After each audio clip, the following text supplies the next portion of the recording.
설 명절 잘 보내시고 또 삼위 기도에 나오신 여러분 모두를 진심으로 환영합니다.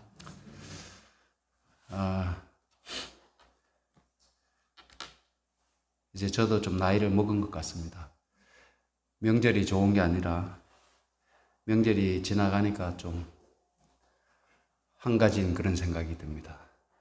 그래서 어릴 때는 명절이 기다려지고 이렇게 했는데 이제 명절이 조금 부담스럽게 그렇게 느껴지는 나이가 된 것 같습니다. 가정에서 방송으로 예배에 참여하시는 우리 성도님들께도 하나님께서 이 시간 우리가 동일한 은혜를 허락하시기를 간절히 바랍니다. 오늘 함께 나눌 말씀은 사도행전 제11장 복음이 사마리아에 라는 제목으로 하나님의 은혜의 말씀을 나누도록 하겠습니다. 성령이 너에게 임하시면 너희가 예루살렘과 온 유대와 그 다음에 사마리아와 땅끝까지 이르러 내 증인이 되리라. 이렇게 사도행전의 1장 8절에 말씀하셨는데, 이제 복음이 예루살렘에서 이제 사마리아로 이렇게 전해지게 되는 그런 과정을 말씀해 주신 것이 이제 11장인데요. 오늘 첫 번째 시간인데 함께 영감의 말씀을 살펴보도록 하겠습니다. 첫 번째 제목은 참혹한 박해의 피바람이 이제 몰아치기 시작합니다. 스데반이 지난 시간에 정말 숭고한 또 그리스도의 십자가를 닮은 위대한 순교자의 모습으로 최후를 장렬히 맞이하는 장면을 우리가 살펴보았는데요. 그 스데반의 순교가 초대 교회의 마지막 순교자가 아니라 그것이 이제 시발점으로 해서 엄청난 박해의 바람이 몰아치게 되었습니다. 스데반이 죽임을 당한 후 예루살렘에 있는 신자들에게 매우 참혹한 박해가 일어났습니다. 다 유대와 사마리아 모든 땅으로 흩어지게 됩니다. 참 이것은 놀라운 섭리인 것 같습니다. 만약에 이러한 박해가 뒤에도 나오겠지만은 없었다면 유대와 사마리아와 모든 땅으로 복음을 간직한 진리의 말씀을 간직한 그리스도의 제자들이 흩어지게 되었을까? 아마 상당한 시간이 걸렸을 것이고 또 많은 어떤 하나님의 계획 속에 차질이 있었을지 모르겠습니다. 근데 이러한 순교로 인해서 박해로 인해서 그리스도의 제자들이 유대와 사마리아와 모든 땅으로 흩어지게 됩니다. 사울이 교회를 잔멸할새 각 집에 들어가 남녀를 끌어다가 옥에 넘기니라. 사울의 모습입니다. 회심하기 전에 사울의 모습입니다. 그가 어떻게 교회를 박해했는가? 교회를 잔멸할새. 어떻게 보면 교회를 어떻게 표현할 수 있을까요? 잔멸이면 그냥 남은 것 어떤 지나가는 것이 없이 모조리 뿌리를 뽑는다는 그런 생각을 가지고 박해를 하는데, 그 당시에 교회라고 하는 것은 각 가정이 교회였잖아요. 가정교회였지 않습니까? 그래서 각 가정에서 그리스도를 섬기고 또 예배를 드리고 떡을 떼는 그러한 무리들을 소통하는 그러한 일들을 사울이 하게 됩니다. 그러면서 그렇게 하는 가운데서 사울이 품었던 생각은 나도 나사렛 예수의 이름을 대적하여 범사를 행하여야 될 줄 스스로 생각하고, 나중에 사도행전 26장에 가면 사울이 과거를 자기가 교회를 잔멸하고 그리스도의 종들을 옥에 잡아 넣을 때 그가 어떤 심정으로 어떤 생각에서 그런 일들을 벌였는지를 회고하는 장면이 나옵니다. 사도행전 26장에 가면 그의 말을 한번 들어보겠습니다. 나도 나사렛 예수의 이름을 대적하여 범사를 행하여야 될 줄 스스로 생각하고, 그것이 하나님의 영광을 위한 일이라고 생각했고, 조상으로부터 믿어온 유대교를 위하여 자기가 해야 할 그런 일이라고 그가 생각했다는 겁니다. 사명감을 가지고 했다는 얘기죠. 예루살렘에서 이런 일을 행하여 많은 성도를 오게 가두며, 스데반이 끝이 아니라 수많은 성도들이 옥에 갇히게 됩니다. 또 모든 회당에서 여러 번 형벌하여 강제로 모독하는 말을 하게 하고, 좀 악랄했죠, 그죠? 예, 모독하는, 그리스도를 욕하는, 또 그들의 신앙을 어떻게 보면 배반하도록 그런 모독하는 말을 하게 합니다. 저희를 대하여 심히 격분하여 외국성까지도 가서 비판했습니다. 그러니까 이 한 지역에 국한된 것이 아니라 대대적인 박해의 피바람이 몰아쳤던 정황을 우리가 읽을 수가 있습니다. 많은 성도를 옥에 가두며 또 죽일 때에 내가 가편 투표를 하였다. 죽일지 말지를 결정할 때 그가 죽이는 쪽에다가 투표를 했다는 겁니다. 사울 자신의 말을 미루어 볼 때 죽임을 당한 자가 스데반만이 아님을 알 수 있다. 순교자가 스데반뿐이 아니라 수많은 순교자가 있었음을 알 수가 있습니다. 그래서 초대교회가 이제 자리를 잡은 초대교회가 이처럼 엄청난 박해를 직면하게 되었을 때 하나님께서는 어떻게 이 여린 교회를 보호하시고 지켜주셨는가, 인도하셨는가 하는 것을 우리가 살펴보는 것은 매우 중요하고 의미 있다고 생각이 됩니다. 이 위기의 때에 한 인물이 등장하는데 그 인물은 다름 아닌 니고데모였습니다. 여러분들 이미 니고데모에 대해서 잘 아시잖아요. 예수님과 밤중에 회견했던 유대 지도자, 존경받는 지도자였던 이 니고데모가 이러한 상황에서 등장하게 됩니다. 이 위기의 때에 니고데모는 십자가에 못 박힌 구주에 대한 자신의 신앙을 두려움 없이 공언하러 나왔다. 그가 신분이 무엇이었는데요? 신분이 사내들인 회원이었는데, 그가 가진 막강한 그런 권력이 있고 또 존경받는 지도자의 한 사람으로서 그 상황이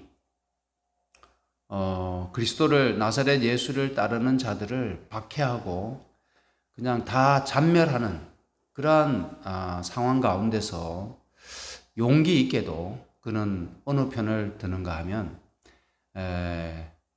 그리스도를 따르는 제자들을 돕기 위해서, 이 교회를 보호하기 위한 쪽에 그가 서게 됩니다.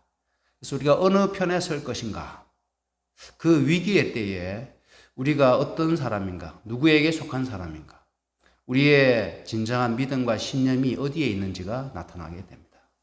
지금 이런 평화로울 때는 사실은 우리가 얼마든지 하나님에 대한 신앙을 고백할 수 있고 또 사랑한다고 우리가 고백할 수 있지만 그 위기의 순간에 참된 우리의 본 모습이 나타나게 되겠죠. 니고데모는 사내들인 회원이었고 다른 사람들과 함께 예수의 가르침에 감동을 받았던 사람이었다. 그가 그리스도의 놀라운 사업을 목격했을 때에 이분이 바로 하나님의 보내신 자라는 확신이 굳어졌다. 그가 그렇게 선택을 한 데에는 그의 심중에 그리스도에 대한 확신이 있었기 때문입니다. 이게 대단히 중요한 말씀 아닙니까? 그래서 우리로 하여금 니고데모와 같이 그러한 신념과 용기의 사람이 되게 하는 것은 우리 자신의 어떤 담력이 아니라 우리 안에 있는 그리스도에 대한 확신에서 비롯된다는 겁니다. 예수가 하나님이신가? 그렇죠.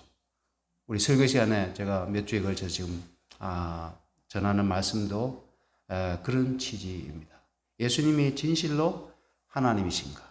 하나님의 아들이신가 하는 확신이 우리에게 말씀을 통해서 반드시 확신할 수 있어야 되는 것입니다. 처음에는 이 니고데모가 매우 교만한 사람이었습니다. 그래서 예수님과 회견하는 장면 가운데서 자세히 보게 되면 예수님이 내가 거듭나야 하겠다 이렇게 말씀했을 때에 그게 좀 자기의 빈정을 상하게 했잖아요.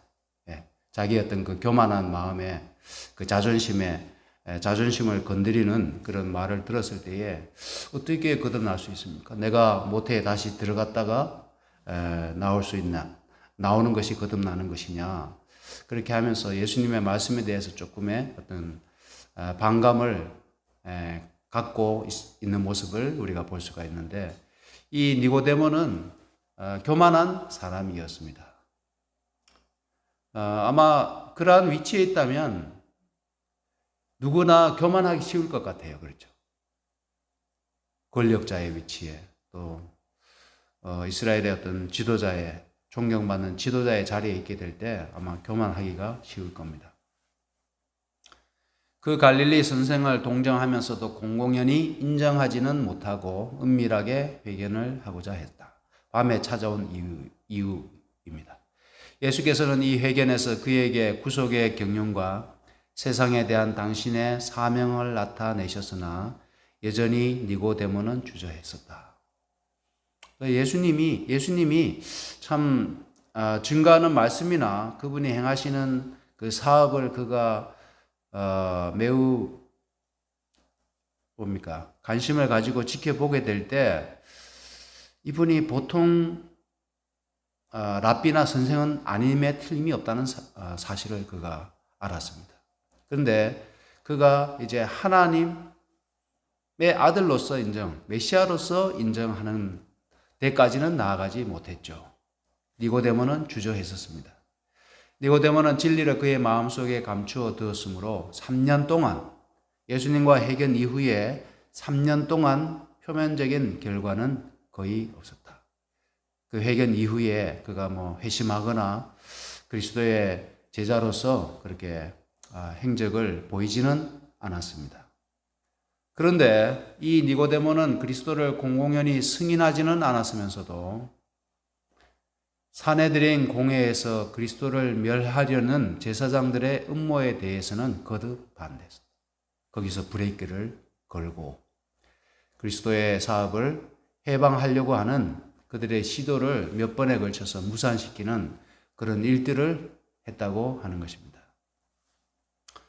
그리고 결정적으로 니고데모가 예수님을 하나님의 아들로 인정하게 된 것은 그리스도께서 십자가에 달리시는 장면을 보면서 예수님이 니고데모에게 하셨던 말씀을 떠올리게 됩니다. 모세가 광야에서 뱀을 든 것 같이 인자도 들려야 하리니. 이 말씀이 그의 마음 가운데 떠오르게 되었습니다.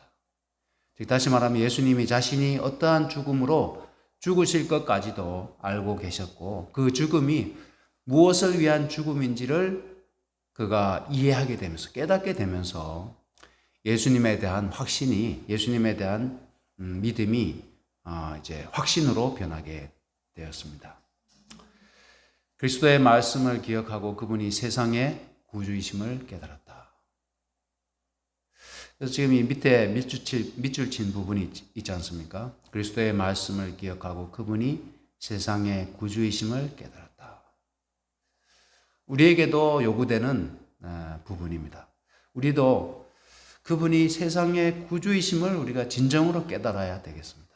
말씀을 통해서. 누가 깨달은 것이 중요한 게 아니라 내가 깨달아야 하는 겁니다.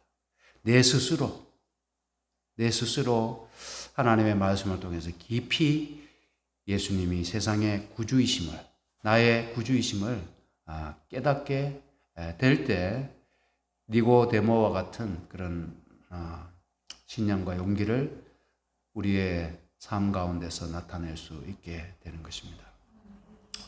니고데모는 아리마대 요셉과 함께 예수의 장례 비용을 담당하였다. 참 이게 쉬운 일이었을까요? 그가 책임 있는 위치에 있는 사람인데 자기가 속한 사내들인 그 회에서 지금 예수의 제자들을 박해하고 핍박하는 것이 어떻게 보면 당론으로 정해져 있는데 그게 지침이고 지금 그런 방향으로 움직이고 있는데 자기가 그 나사렛 예수의 시신을 장례 그 비용을 담당하면서 어떻게 보면 장례 위원장이 된 거 아니겠습니까? 장례. 위원장. 제자들은 자신들이 그리스도를 따르는 자임을 공공연히 드러내기를 두려워하였으나 제자들조차도 자신들이 그리스도의 제자라는 사실을 공개되는 것을 두려워하는 그런 상황입니다. 그러나 니고데모와 요셉은, 아리마대 요셉은 그들을 도우려고 담대히 나아갔다. 부자요 명예가 있는 이 사람들의 도움이 그 어두운 시간에 절실하게 필요되었다. 그래서 우리는 어떤 상황 가운데서도 하나님께서 플랜 B라 그러죠. 우리 생각할 때는 이 계획이 무산되면은 굉장한 어려움에 처할 것 같은데 하나님은 또 다른 계획을 갖고 계시다는 뜻입니다. 플랜 B가 있다는 얘기죠. 저 사람이 아니면 안 될 것 같은데 그 사람이 교회를 떠나가고 어디로 이사가고 빠지면 안 될 것 같은데 하나님은 또 다른 사람을 세우셔서 주의 일을 이끌어 가시는 것을 우리가 보게 됩니다. 성경에서도 얼마든지 찾아볼 수가 있습니다. 그들은 운명하신 주님을 위하여 가난한 제자들이 할 수 없었던 그 일을 할 수 있었고, 제자들이 무슨 돈이 있겠습니까? 그렇죠? 예수님의 장례식을 어떻게 보면 뭐 도망 다니면서 그런 믿음도 용기도 없었고, 쫄장구처럼 또 뭐도 없었는가 하면 돈도 없었습니다. 그 상황에서 그들이 자신들을 드러내면서 예수님을 영예롭게 장례식을 치를 만큼의 상황이 되지 못했습니다. 그때 그들의 재산과 영향력으로 제자들은 제사장들과 관원들의 악의에서 크게 보호를 받을 수 있었다. 이제 유대인들이 어린 교회를 멸하려고 노력하고 있는 때에 니고데모는 그 교회를 보호하려고 나왔다. 참 놀라운 하나님의 섭리인 것 같습니다.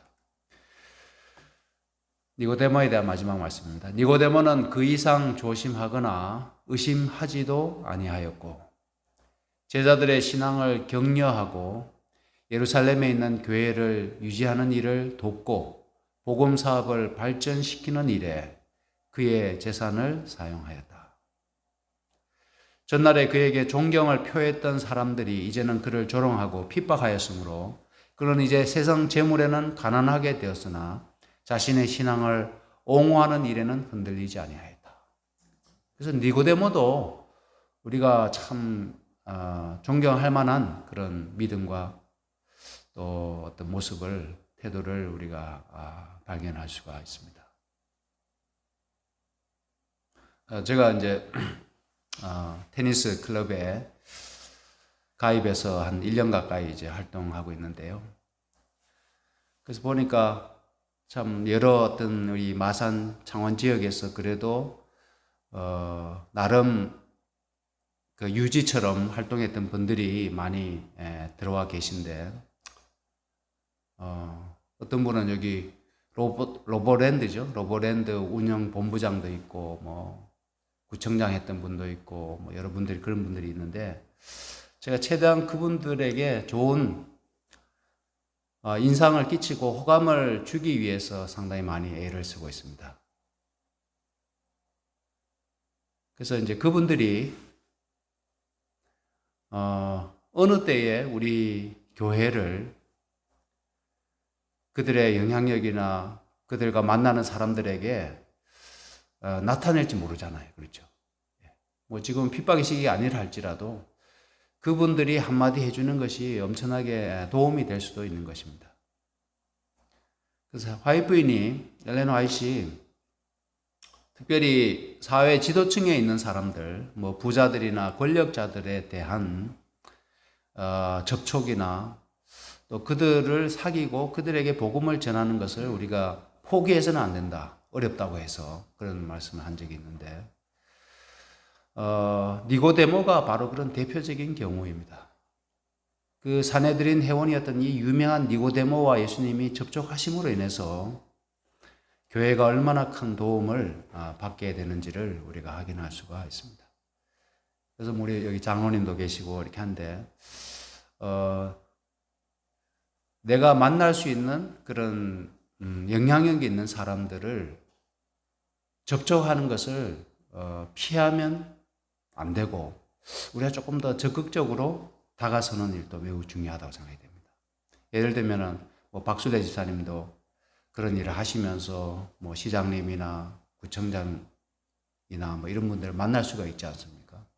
그분들과 잘 사귀어 놓고 그들에게 좋은 감화와 인상을 끼치게 된다면 그들이 어떤 도움을 우리에게 교회에 줄 수 있을지 우리는 모르기 때문에 그렇습니다. 마지막으로 세 번째, 핍박의 긍정적인 측면을 여기서 말씀하고 있는데요. 우리가 핍박이 굉장히 어떻게 보면 두렵고 부정적인 그런 이미지를 갖고 있지만 핍박이 교회의 전체적인 역사를 우리가 종합해서 보게 되면 이 예루살렘에서 일어났던 이 엄청난 박해의 피바람이 있었기 때문에 복음이 들불처럼 번져나가게 된 계기가 됩니다. 여기 그 말씀을 하고 있습니다. 예루살렘에 있는 교회에 밀어닥친 핍박은 복음 사업을 크게 촉진시키는 결과를 가져왔다. 예를 들면요, 이곳에 지금 예루살렘처럼 박해가 시작이 되었다고 하면 여러분들 어떻게 하시겠습니까? 박해를 당하면서 이곳에 머물러 계실 건가요? 아니면 어떻게 하실 것 같습니까? 흩어지겠죠, 당연히. 그렇죠. 박해를 피해서 신앙을 지키기 위해서 흩어지지 않겠습니까? 그러면 우리 교인이 예를 들어서 50명이라고 하면은 그 50명의 사람들이 각 지역으로 뭐 연고가 있든지 아니면 어떤 지역이든지 흩어지게 되면서 그곳에서 진리의 불씨를 간직하고 빛을 비춘다면 복음이 더 확장되는 그런 계기를 맞게 되는 것입니다. 그런 일이 없었다면 이곳에서만 진리의 빛이 비쳤을 텐데 박해가 있음으로 인해서 흩어지게 되는 겁니다. 자연스럽게. 그러면 뭐 산청으로도 가고 교회가 아직 없는 의령으로도 가고 교회가 없는 산청으로도 가고 이렇게 되게 되는 것입니다. 그곳에서의 말씀 사역에는 성공이 따랐으므로 제자들은 온 세상에 나아가라는 구주의 사명을 생각지 아니하고 그곳에 너무 오래 머무를 위험이 있었다. 여기서 그곳은 예루살렘을 이야기합니다. 예루살렘에서의 사역이 성공적이었어요. 우리가 지금까지 살펴보지 않았습니까? 베드로와 요한이 말씀을 증거할 때 많은 사람들이 그 말씀을 받아들이고 하루에 3,000명씩 회개하는 역사가 일어났잖아요. 성공적이었습니다. 그래서 제자들은 온 세상에 예루살렘과 온 유대와 사마리아와 땅끝까지 나아가라는 구주의 사명을 잠깐 잊어버렸어요. 생각지 아니하고 그곳에 너무 오래 머무를 위험이 있었다. 신속히 복음이 전해져야 하는데 그들이 그렇게 하지 아니할 위험이 있었다는 것입니다. 그들은 악을 저항하는 능력을 얻는 최고의 비결은 적극적인 봉사 활동이라는 사실을 잊어버리고 원수의 공격으로부터 예루살렘 교회를 지키는 일만큼 중요한 사업이 없다고 생각하기 시작했다. 그런데 이 말씀이 이해되십니까? 악을 저항하는 능력을 얻는 최고의 비결은 적극적인 봉사활동, 적극적인 선교활동이라는 겁니다. 그들과 맞설 수 있는 지금 사내들인 이 총동원이 되어서 사울을 필두로 해서 교회를 잔멸하려고 하는 이 와중에 가장 저항할 수 있는 최고의 비결은 더 적극적으로 복음을 전하는 것이었다는 겁니다. 숨는 것이 아니라.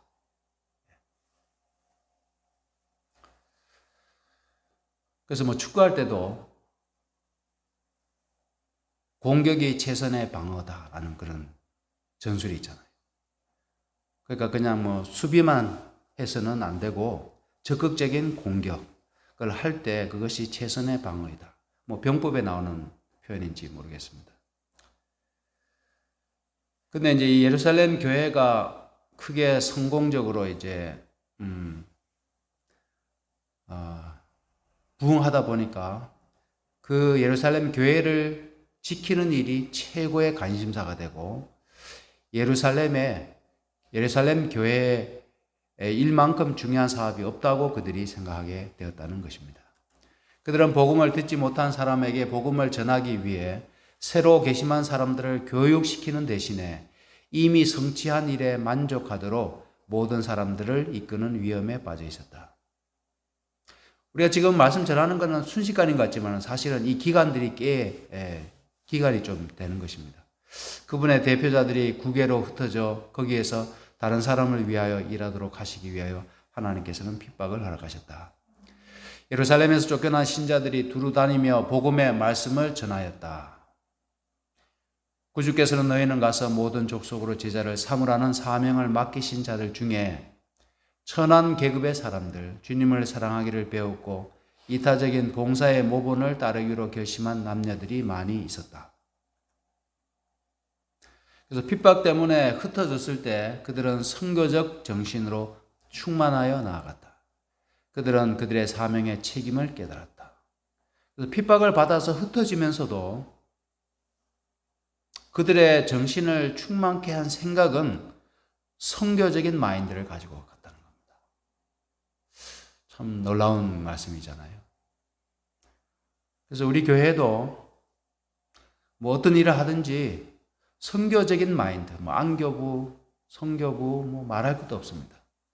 우리 집사님들, 집사회, 그다음에 도루가회 모든 부서들이 활동할 때 선교적인 마인드로 충만해서 일하게 된다면 우리가 보다 더 효과적으로 주의 일을 할 수가 있는 것입니다. 마지막 말씀입니다. 그들은 굶주린 세상을 위한 생명의 떡을 받았음과 그 떡을 필요로 한 모든 사람에게 떼어주도록 그리스도의 사랑이 강건하심을 알았다.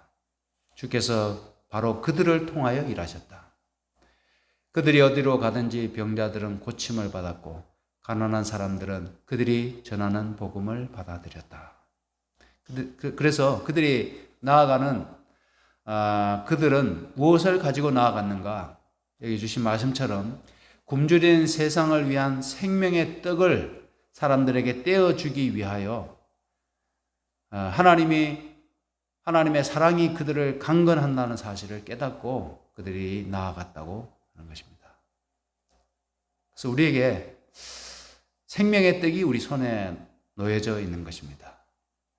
이 세상의 굶주림으로 인해서 죽어가는 많은 사람들에게 나누어줄 생명의 떡이 우리에게 있다는 겁니다. 우리가 가진 기별을 가소평가하거나 이 세상에 있어도 그만, 없어도 그만인, 들어도 그만, 안 들어도 그만인 기별이 아니라 정말 유일한 생명의 떡을 우리가 받았다는 사실을 기억하고 우리가 가진 기별을 사람들에게 전하는 일에 우리가 좀 더 새로운 선교적 정신으로 충만해서 우리에게 맡겨진 일들을 잘 감당하시게 되는 여러분과 제가 되기를 간절히 바라면서 이 시간 말씀을 마치겠습니다.